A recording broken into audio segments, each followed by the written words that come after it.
Jnana Yoga and Bhakti Yoga, a Christian point of view.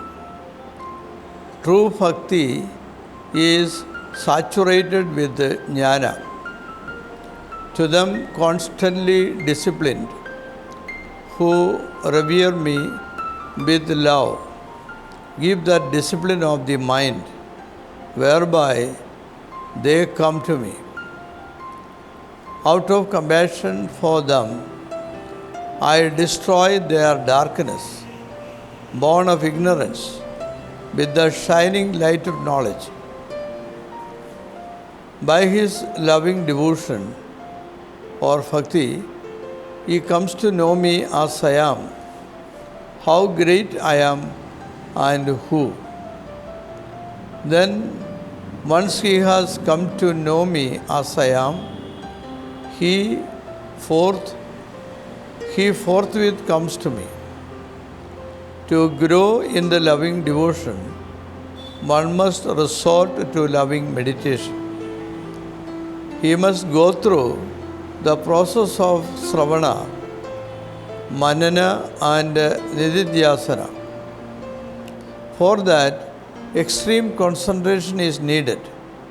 Let him sit curbing all the senses, integrated, intent on me. For firmly established is that man's wisdom, whose senses are subdued. Gita Bhashya of Ramanuja commenced it well, saying, though it is difficult to conquer the senses on account of the attachment to the sense objects, one has to subdue them and remain calm and recollected. Having eliminated all impurities, one has to fix the mind upon him alone, and that will lead to the perfect vision of the self. 4 kinds of men become devoted to him: men in affection, the man who seeks knowledge, the man who acquires wealth, and the man of wisdom. Among them, the man of wisdom, whose is the single-minded devotion, is the best. It is because of the relation with him is eternal. Others seek him only until the attachment of their desires. They are also attached to the thing they seek. But the man of wisdom is attached to him alone. However, thus knows me unconfused as the person, all sublime, knows all, and knowing all, communes with me with all his being, all his love. Jnana and Bhakti are very much related. The former is enriching the latter.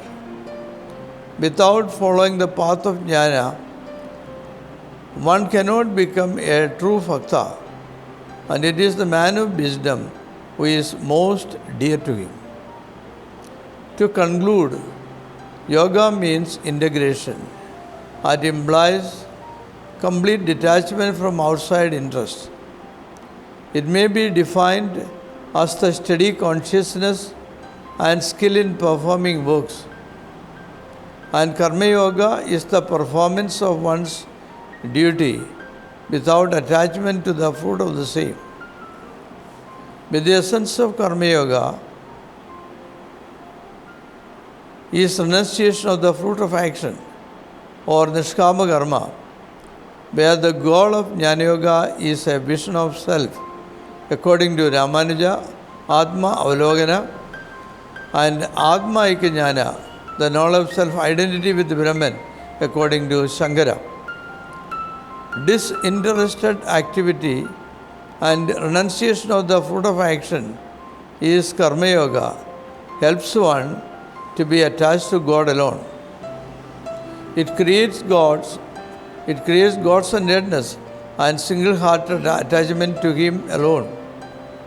Only a man of wisdom who is well integrated, steady minded, and perfectly balanced can intend on him.